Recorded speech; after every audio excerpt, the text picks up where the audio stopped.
காமாட்சி உமையே, அம்மை காமாட்சி உமையே. நமஸ்காரம். காமாட்சி சங்கரா சேனல் சார்பாக போன எபிசோடில் பண்டாசுரங்கிற அசுரன் எப்படி உருவானான் அப்படிங்கிறத பற்றி பார்த்தோம். காமாட்சன் கோவிலில் பிராச்சீனமான பவித்திரமான காயத்ரி மண்டபத்தில் வராகி இருக்கிறதுக்கான காரணம், வராகி தொழுதா நமக்கு ஏற்படக்கூடிய நன்மைகள், அதை பற்றி எல்லாம் பார்த்தோம். இப்போ இந்த எபிசோடில் இந்துவாக பிறந்த ஒவ்வொருத்தரும், ஆன்மீகவாதிகள் ஒவ்வொருத்தரும் வாழ்க்கையில் ஒரு முறையாவது இந்த கோவிலை போய் இந்த அம்பாளை தரிசனம் பண்ணிட்டு வரணும். அப்படிப்பட்ட ஒரு அபூர்வமான அழகு நிறைஞ்ச பல சக்திகள் படைத்த கோவில் இருக்கிற ஒரு அம்பாளை பற்றி தான் இந்த வாரம் பார்க்க போகிறோம். அந்த அம்பாளுடைய ஸ்தல புராணத்தில் அம்பாளுடைய சக்திகளை பற்றி சொல்லிருக்கு. அதை பார்த்தா கொஞ்சம் பிரமிப்பாகவே இருக்குது நமக்கு.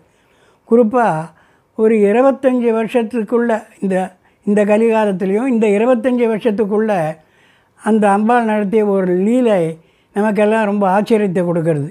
அத்தோட அகஸ்திய முனிவர் இந்த அம்பாளை தரிசனம் பண்ண வந்தப்போ அவருக்கு அந்த அம்பாள் காட்சி கொடுத்த முறை, அதை பார்த்து அகஸ்தியரை ரொம்பவும் வியந்து போய் இந்த அம்பாளை குறித்து அவர் ஒரு ஸ்துதியை பண்ணிருக்கார்.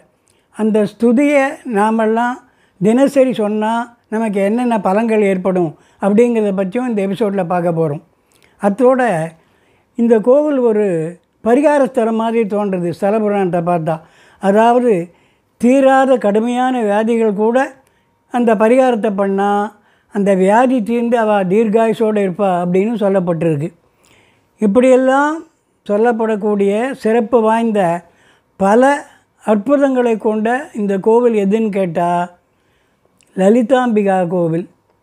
லலிதாம்பிகா சமேத மேகநாத சுவாமி கோவில் அப்படின்னு சொல்லிட்டு திருமியச்சூர் அப்படிங்கிற ஊரில் இருக்கிற அந்த அம்பாளை பற்றி தான் இந்த எபிசோடில் நம்ம பார்க்க போகிறோம். அதுக்கு முன்னால் நான் வழக்கமாக கேட்குற கேள்வியை கேட்டுடுறேன். திருமியச்சூர் லலிதாம்பா கோவிலுடைய ஸ்தல விருட்சம் எது, தீர்த்தம் எது, இதுதான் கேள்வி. இதுக்கான பதிலை எபிசோடு முடிவில் சொல்கிறேன். சரியாக இருக்கா பார்த்துங்கோ. இப்போ எபிசோடுக்குள்ளே போகலாம். காரைக்கால்லேருந்து திருநள்ளாறு போய் அங்கேருந்து பேரளங்கிற ஊர் இருக்குது. அந்த பேரளத்துலேருந்து கிட்டத்தட்ட 1 கிலோமீட்டர் தூரத்துக்கு போனால் சோலை சூழ்ந்த இடம்னு சொல்கிற மாதிரி ஒரு கிராமம். அந்த கிராமத்தில் தான் பச்சுன்னு மரங்கள்லாம் இருக்குது போகிற வழியில். அந்த கிராமத்தில் தான் அந்த அம்பாள் லலிதாம்பிகாள் கோவில் கொண்டு இருக்கா. இந்த கோவிலில் என்ன விசேஷம்னு கேட்டாக்க 2 தட்சாமூர்த்தி இருக்கார், 2 சண்டிகேஸ்வரர் இருக்கார், 2 பிரம்மா இருக்கார், 2 சிவன் இருக்கார், 2 அம்பாள் இருக்கா, 2 ஸ்தல விருட்சம் இருக்குது, 2 தீர்த்தம் இருக்குது. இதுக்கெல்லாம் காரணம் என்னன்னு பார்த்தாக்க, அதோட இது நாயன்மார்கள் பாடிய பாடல் பட்ட ஸ்தலம். அதில் 2 பாடல் பட்ட ஸ்தலம் இருக்குது. 56வது பாடலும் 57வது ஸ்தலமும் இது தான். இதுக்கு காரணம் என்னன்னு பார்த்தா, இந்த கோவிலுக்குள்ளேயே ஒரு கோவில் இருக்குது, இளங்கோவில்னு பேர். ஒரு கோவில் தான், அதுக்குள்ளேயே ஒரு கோவில் இருக்குது. ஆக ஒரு கோவிலுக்குள்ளேயே ஒரு கோவில் இருக்கிறதுனால 2 கோவிலே இருக்க மாதிரி தான் தெரியுது இந்த ஒரு கோவிலில். இப்படி பல சிறப்புகள் வாய்ந்து தான் இந்த லலிதாம்பிகா கோவில்.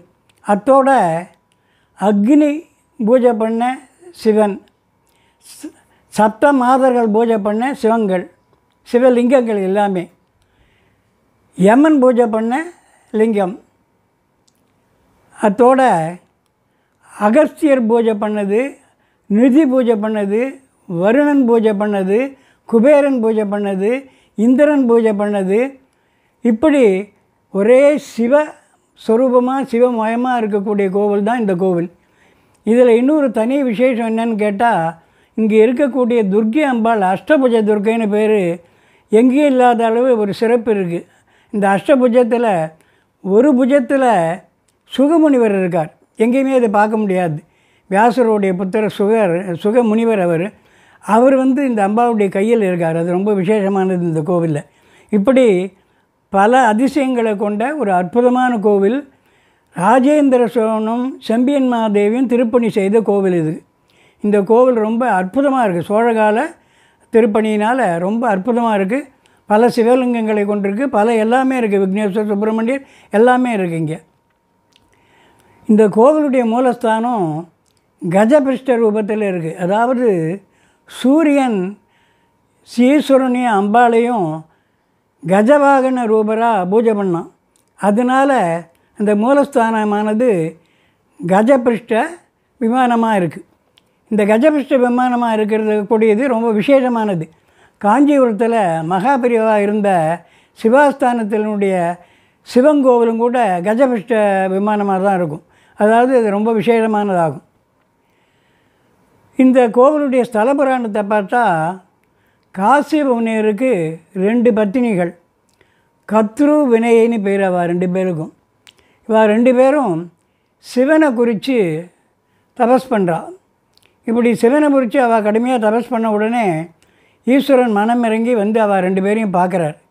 பார்த்து 2 பேர் கையிலையும் 2 அண்டத்தை கொடுக்குறார். அண்டம்னு நீங்கள் சொல்கிறது முட்டை.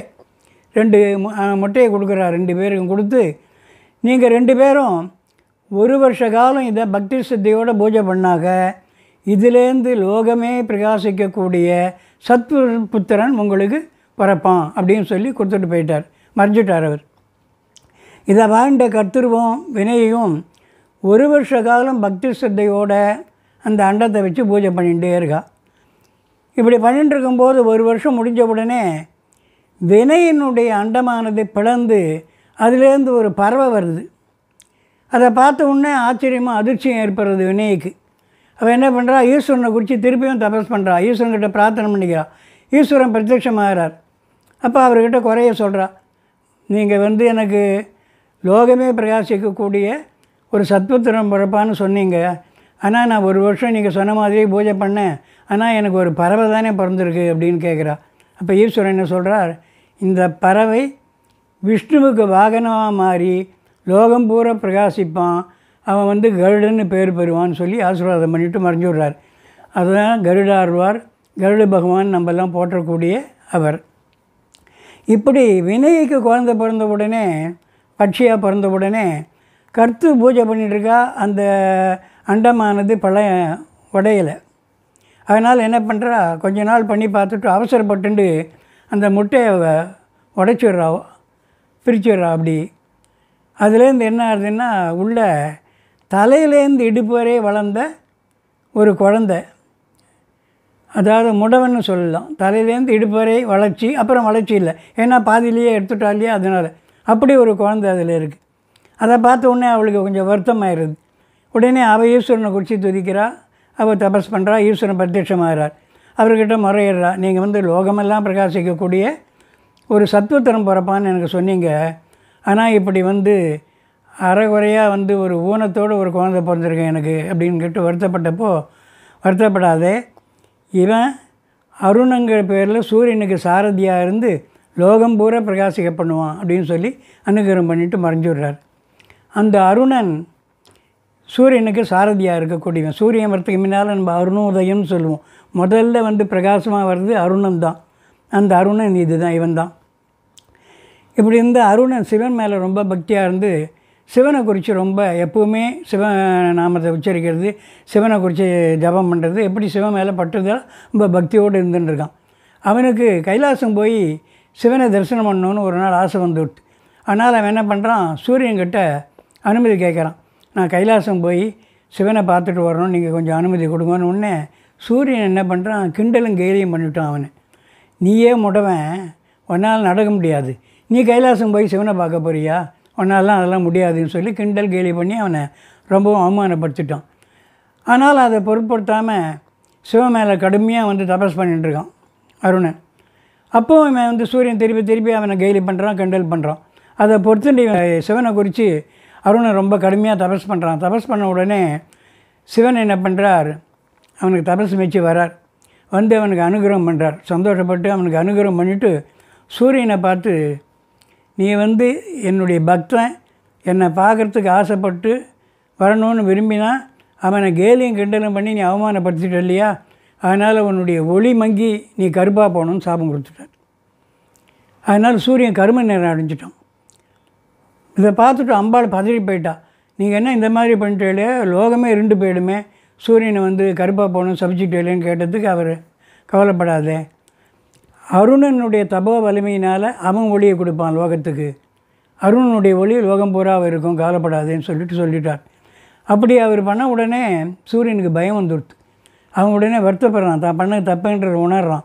ஓடி வந்து ஈஸ்வரனை மன்னிப்பு கேட்டுக்கிறான்.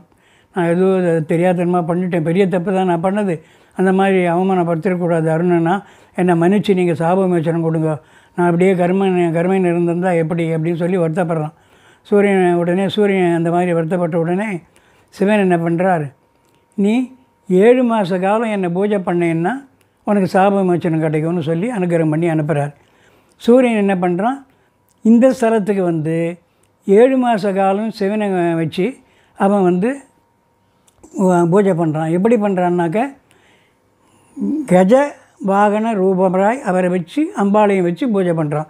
அதனால தான் கஜபிருஷ்டம் அங்கே வந்ததுக்கு காரணம் அதுதான். கஜ வாகனத்தில் வச்சு அவரை பண்ணுறான். இப்படி பண்ணி 7 மாதம் ஆகிடுது. 7 மாதம் ஆன பிறகு அவனுக்கு சாப விமோசனம் கிடைக்கல. அதனால் அவனுக்கு வருத்தமாக இருக்குது. திரும்ப நாம் இப்படியே இருக்குமே சொல்லிவிட்டு அவன் கூக்குறான், ஒவ்வொன்று கட்டி அழறான், ஈஸ்வரா என்னை காப்பாற்று, எனக்கு சாபம் கொடுத்தா இன்னும் விமோசனம் ஆகலேன்னு. அப்போ ஈஸ்வரன் அம்பாளும் ஏகாந்தத்தில் இருந்துட்டுருக்கா. அம்பாளுக்கு இவனுடைய கூக்குரல் வந்து கோபத்தை கொடுக்கறது.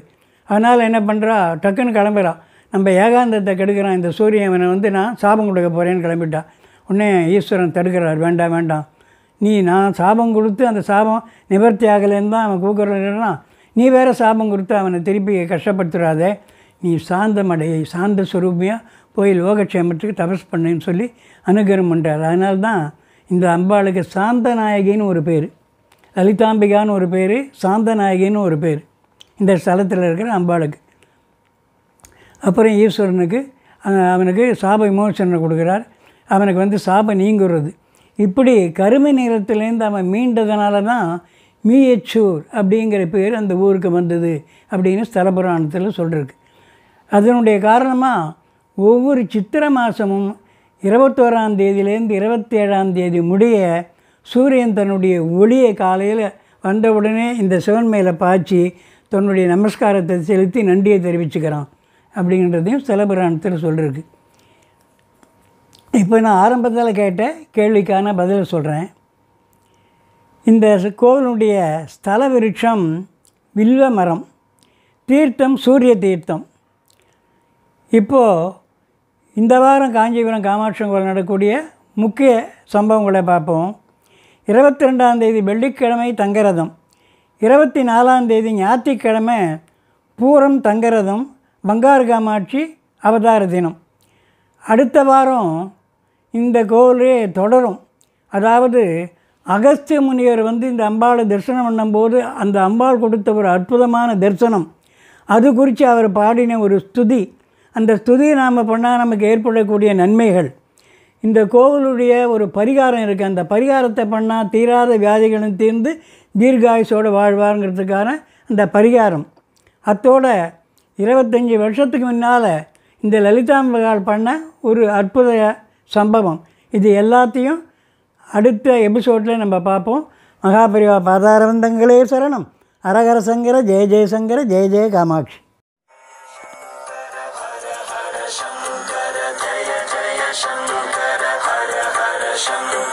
Jaya Jaya Shankara